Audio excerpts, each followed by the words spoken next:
예수 그리스도를 믿고 거듭난 그리스도인이라면 우리가 영에 대해서 관심을 갖고 개념을 잡고 있어야 합니다.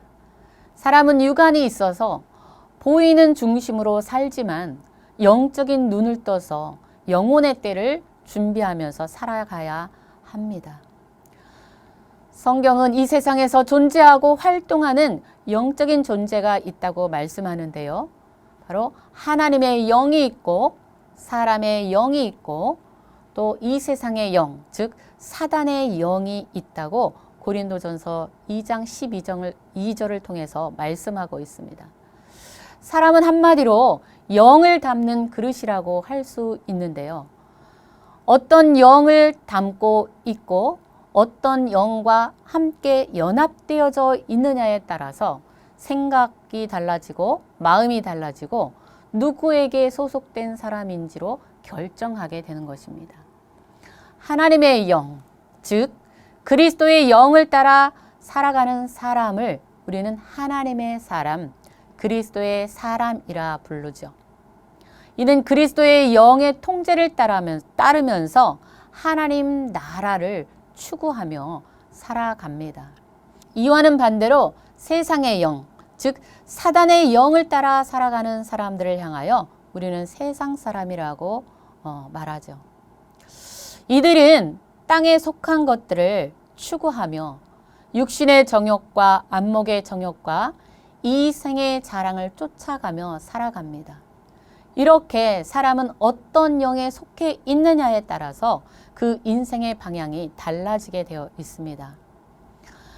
하나님이 인간을 창조하신 그 구성 원리를 보면은요, 3차원의 그 물질 세계인 흙으로 육체를 빚으시고 또 4차원의 세계의 그 속성, 하나님의 생기를 그 안에 넣음으로 육과 영이 결합되어 있는 살아있는 생명이 되게 하셨다라고 말씀하십니다.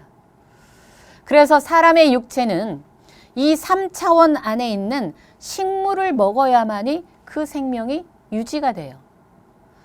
또 육체 안에 거하지만 사람의 영은 하나님으로부터 왔기에 하나님과 소통하는 통로로 하나님 안에서 흘러오는 빛과 생수를 받아야만이 사는 존재로서 하나님과의 생명적인 그런 관계, 인격적인 관계를 이루며 살게 되었습니다.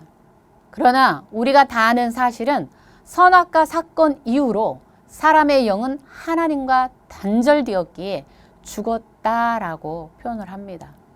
결국 하나님과 소통하는 영의 기능은 상실된 채 육적인 가치와 본능만 남아서 죄의 법 아래 팔림으로 그런 사단에게 매여 있는 삶으로 오직 땅에서만 먹다 죽는 인생으로 전락해 버렸습니다.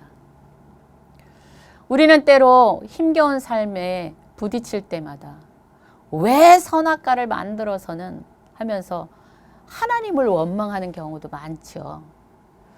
이 선악과는 인간의 창조에 대한 하나님의 계약서와 같은 것이었습니다.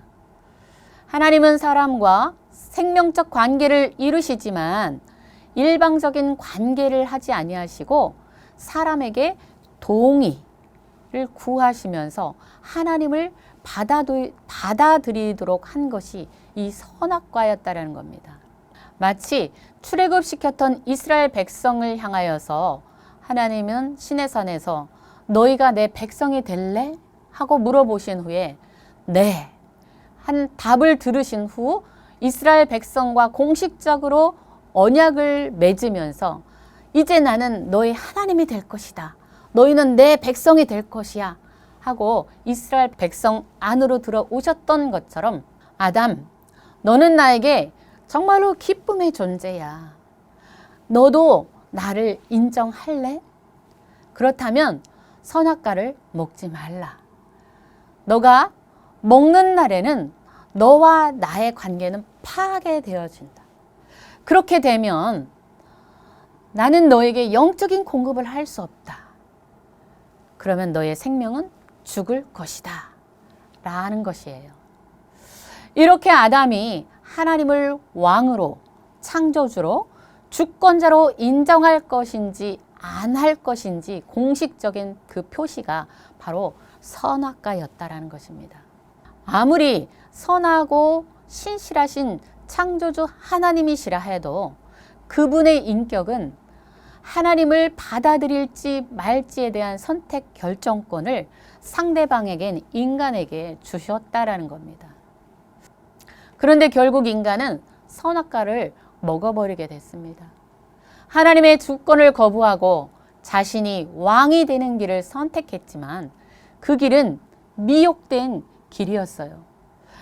인간은 거룩하신 하나님의 영을 쫓아 사는 영적인 존재에서 하루아침에 땅의 가치만을 추구하며 사는 육적인 존재로 타락되어 버렸습니다.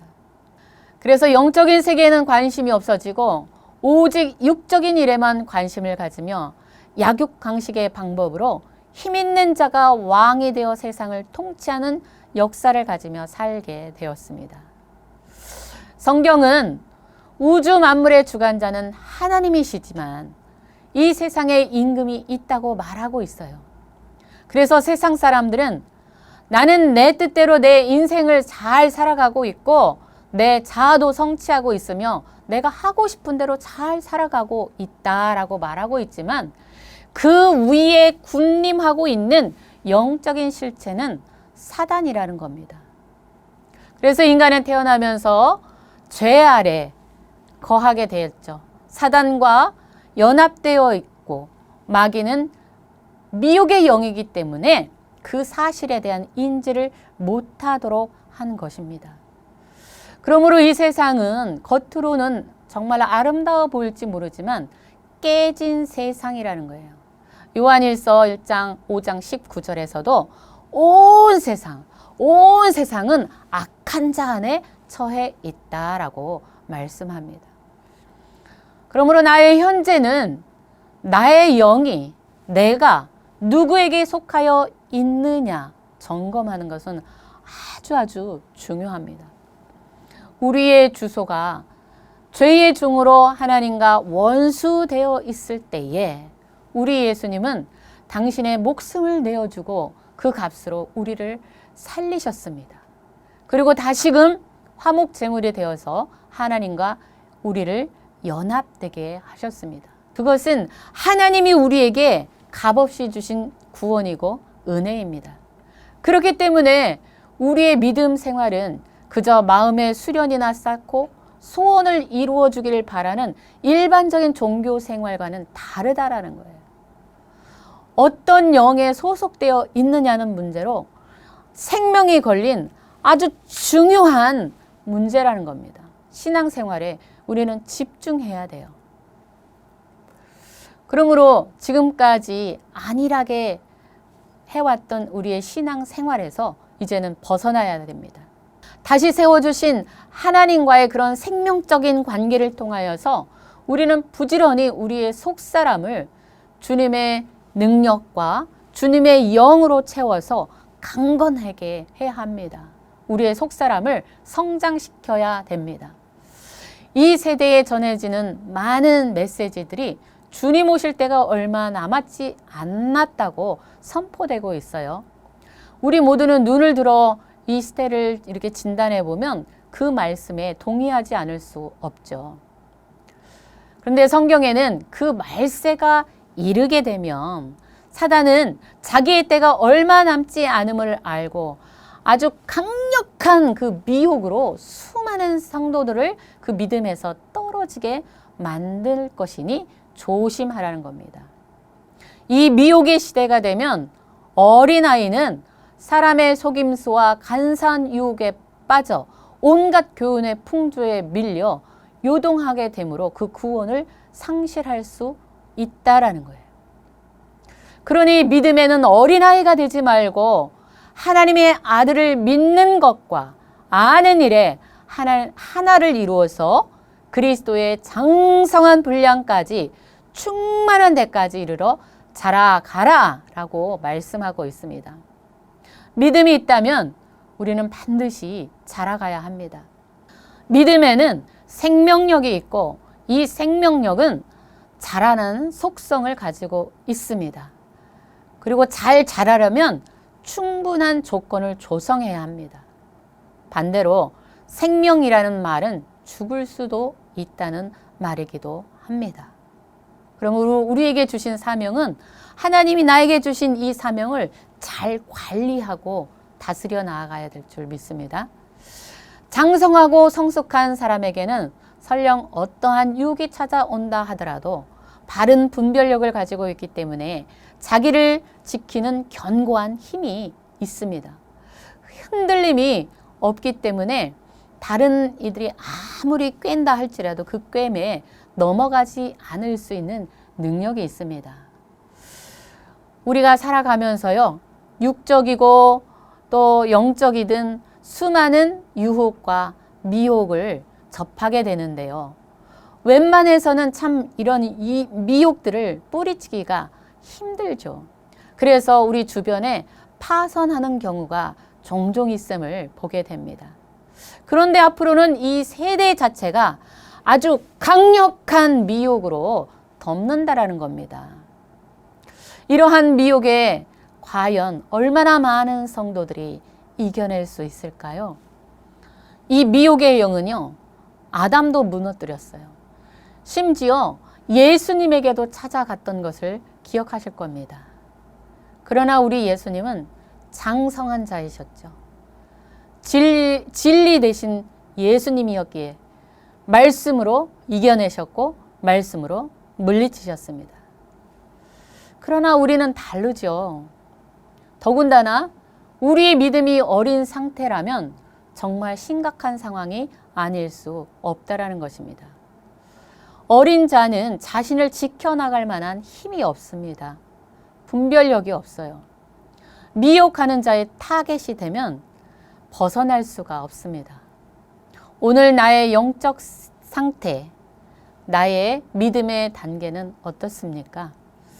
오늘 본문을 통하여서 우리의 영적 상태를 진단해 보시고 아직도 나의 영적인 상태가 어린아이의 그 상태에 머물러 있다면 장성한 자로 나아갈 수 있도록 힘쓰고 애써야 할 것입니다. 그것이 말세를 만난, 말세를 살아가는 신앙인들이 이겨낼 수 있는 방법이 있기 때문입니다.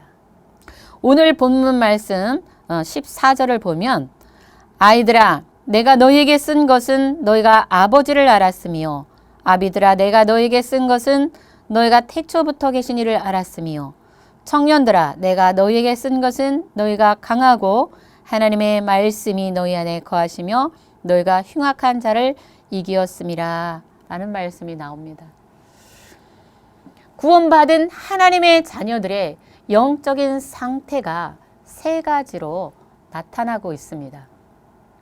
믿는다고 해서 다 같은 자리, 다 같은 시즌에 있는 것이 아니라는 것입니다. 신앙에는 각각의 단계가 있는데 그 첫째가 아이들의 단계가 있다라고 말씀하고 있어요. 영적인 생명을 가지고는 있지만 아직은 세상을 사랑하는 단계로 신앙에 있어서는 어린 아이의 특성을 가진다라는 겁니다. 우리가 보면 어린아이의 특징은요, 자기 조절보다는 거의 자신의 욕구를 따르며 그 본능대로 반응을 합니다. 그래서 때로는 자기 뜻대로 하겠다고 고집을 부리기도 하고, 때로는 스스로 하겠다고 해보지만 스스로 할 수 있는 능력이 거의 없습니다. 또한 어린아이들은 분별을 잘 못하기 때문에 밖에 혼자 두면 굉장히 위험합니다. 그래서 어린아이들은 절대적으로 부모의 양육이 필요합니다. 이런 아이들의 사고체제는요, 굉장히 단순하죠. 보이는 대로 믿고 말하는 대로 믿는 순수함 때문에 다른 사람들의 사탕발림과 유혹에 잘 넘어가기도 합니다.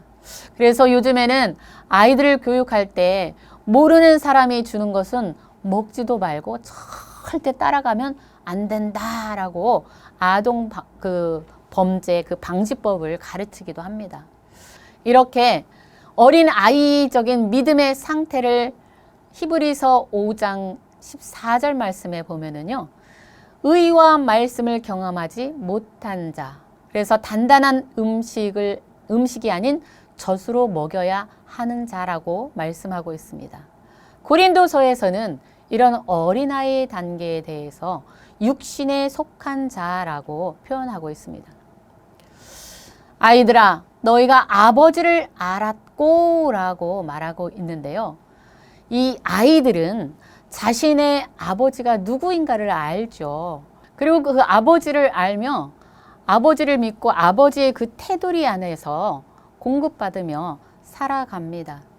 그러나 그 자녀가 아버지를 아는 것은 구체적으로 아버지가 어떤 사람인지 무슨 일을 하는지 알지 못한다라는 거예요.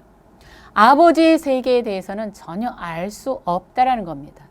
이렇듯 어린아이의 신앙 단계에서는 하나님이 아버지 되심을 알고 예수를 믿어야만이 구원받을 수 있다는 사실을 알아요. 그래서 열심히 하나님을 예배하고 열심히 교회는 다녀요. 그런데 영적인 삶보다는, 영적인 추구보다는 육적인 삶과 육적인 것들에 관심과 집중을 한다라는 거예요. 아직은 세상적인 가치를 내려놓지 못하고 세상을 따라 살아간다라는 거예요.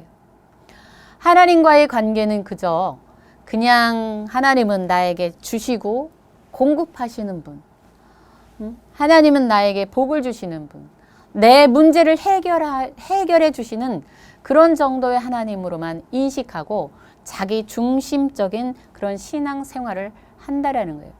그래서 교회에서 문제를 일으키는 경우도 또 많기도 하고요. 또 그 기도의 내용을 들어보면 세상적인 것을 추구하는 것들로 한정되어 있어요.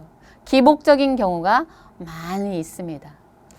기도 응답이 일어나면 하나님이 자기를 무척 사랑한다고 느끼고 또 자기 뜻대로 응답이 오지 않으면 실망하고 좌절하며 하나님은 나를 사랑하지 않는가벼 라고 하면서 하나님을 오해하기도 하고요. 신앙생활을 자기의 유익을 따라 한다라는 겁니다. 이번 코로나 사태로 이런 어린아이의 단계적 신앙을 가지고 있는 분들이 교회에서 많이 떨어져 나갔을 것이라고 생각됩니다. 환난을 견뎌내기 어렵기 때문입니다. 표면적으로는 하나님을 아는 듯하지만 하나님이 자기의 소원을 이루어주는 만사형통의 하나님으로 인식하는 단계입니다. 사도 바울은 시기와 분쟁이 가득했던 고린도 교인들을 향하여서 너희가 어린아이요 육신에 속한 자라고 책망하면서 교훈하십니다. 그리스도의 생명을 받았으면 위의 것을 생각하고 신령한 젖을 사모하라. 그래야 권면합니다. 내 안에 진정한 그리스도의 생명이 있다면 그 생명은 자라나게 돼 있어요. 나에게 영적인 자람이 있게 하려면 그만큼 시간을 투자하고 집중하며 결단하는 마음이 있어야 합니다. 내 삶의 자리가 기도의 자리요, 말씀의 자리요, 찬양의 자리가 나의 주된 무대가 되어야 됩니다. 지금 나의 영적인 상태는 어떻습니까? 한번 뒤돌아볼 수 있기를 원해요. 두 번째는 청년의 단계를 가진다라는 것입니다. 청년들아, 너희가 강하고 하나님의 말씀 안에 거하시며 흉악한 자를 이기었음이라 라고 말씀하죠. 이렇게 청년의 시기가 가장 에너지가 왕성할 때처럼 주님과 동행하는 삶으로 죄와 싸우고 영적인 근력이 커지는 그런 영적인 싸움을 할 줄 아는 그런 단계라고 볼 수 있습니다. 이제는 말씀의 거울 앞에서 자신을 비추며 말씀에 자신을 맞춰가고 회개하고 돌이키는 영적 생명을 관리할 줄 아는 시기입니다. 자신을 어느 정도 단장해 나아가면서 의의 말씀을 경험해 나갑니다. 말씀이 그 속에 있으므로 말씀을 사용할 줄 아는 능력을 가지게 됩니다. 자기 중심의 신앙에서 벗어나서 말씀을 따라가고 또 영적인 갑옷이 입혀지는 단계로 사단의 정체를 파악할 수 있는 눈이 있죠. 그리고 사단을 이길 수 있는 경험을 가지는 단계입니다. 세 번째는 아비의 단계입니다. 아비들아, 너희가 태초에 계신 이를 알았음이요 라고 말하는데요. 태초부터 계신 이를 알았다는 것은 영원 전부터 만물을 창조하신 하나님 속에 감췄던 그 비밀의 경륜이 어떠함을 알았다라는 거예요. 그래서 그 속사람이 강건하여졌고 그리스도의 사랑을 알고 그 길이와 넓이와 높음과 그 깊음을 깨달은 자로서 하나님의 깊은 마음을 아는 성숙한 단계까지 나아갔다라는 말씀입니다. 이들은 지각을 사용함으로 단단한 음식을 먹을 줄 아는 성숙한 자들입니다. 이 단계까지 자라려면 연단 과정을 통해서 자기 죽음의 과정을 경험해야 합니다. 아브라함과 같이 하나님의 마음을 나눌 수 있는 정도까지 하나님의 깊이를 깨달아 알아야 합니다. 그리스도의 신부로 단장된 사람들, 주님과 입맞춤으로 나아가 주님과 동행하면서 하늘로부터 오는 화평함과 거룩함을 쫓아가는 사람들입니다. 그리스도의 신부가 되려면 거룩함을 이루어야 한다고 성경은 말씀하는데요. 그 거룩함은 말씀과 기도로 이루어진다고 말하고 있어요. 야고보서 1장 27절에 하나님 아버지 앞에서 경건하고 더러움이 없는 경건은 곧 고아와 과부를 그 환난 중에서 돌보고 또 자기를 지켜 새 속에 물들이지 아니하는 그것이니라고 말씀하고 있죠. 이제는 자다가 일어날 때가 되었습니다. 내 스스로가 겸비함으로 내 신앙의 그런 영적 관리를 스스로 해야 됩니다. 세상으로부터 나를 지켜내야 합니다. 거룩함이 없이는 주님을 보지 못한다고 성경은 분명히 말하고 있는데요. 하지만 오늘날 이 시대는 하나님의 거룩함을 쫓기에는 너무나 어려운 시대가 되었습니다. 과학의 발달은 육신의 편안함을 추구하게 되었고 육을 쫓아가게 하는 삶을 만들었습니다. 오히려 우리 마음을 지키고 우리의 영성을 관리하는 데에는 점점 더 어려워진 시대로 가고 있습니다. 눈만 뜨면 SNS의 발달과 통신의 발달로 세상의 모든 정보들이 막 가득 들어와요. 세상의 그런 가치 체계들이 이 안에 밀려와서 우리의 눈과 귀를 마비시켜 버립니다. 생각할 시간도 없습니다. 그렇게 세상은 빠르게 돌아가고 있습니다. 정말로 내 신앙이 자라나기에는 가장 어려운 시대를 맞이했습니다. 그러나 이럴수록 우리는 각성해야 할 것입니다. 깨어있지 않으면, 근신하지 않으면 우리를 잡아가려고 하는 악한 사단이 우는 사자와 같이 호시탐탐 우리를 노리고 있다라고 말하고 있습니다. 어쩌면 우리는 이미 미혹의 시대에 접어들어 있는지도 모르겠습니다. 빠르게 변화하는 세상에 전전긍긍하면서 적응해 가느라 우리의 바쁜 삶 속에서 우리의 영적인 생명은 죽어가고 있는데도 그것도 인지하지 못하고 있는지도 모르겠습니다. 코로나 시대로 인해서 이미 딱딱하게 굳어져 버린 우리들의 마음, 하나님의 말씀에, 하나님의 그 신령한 은혜에 관심이 멀어지지는 않았나요? 이제 결단을 합시다. 멈추어버린 우리의 믿음과 영적 성장이 다시금 자라나서 장성한 그리스도의 분량까지 잘 자라도록 결단하며 새 시대를 준비해야 되겠습니다.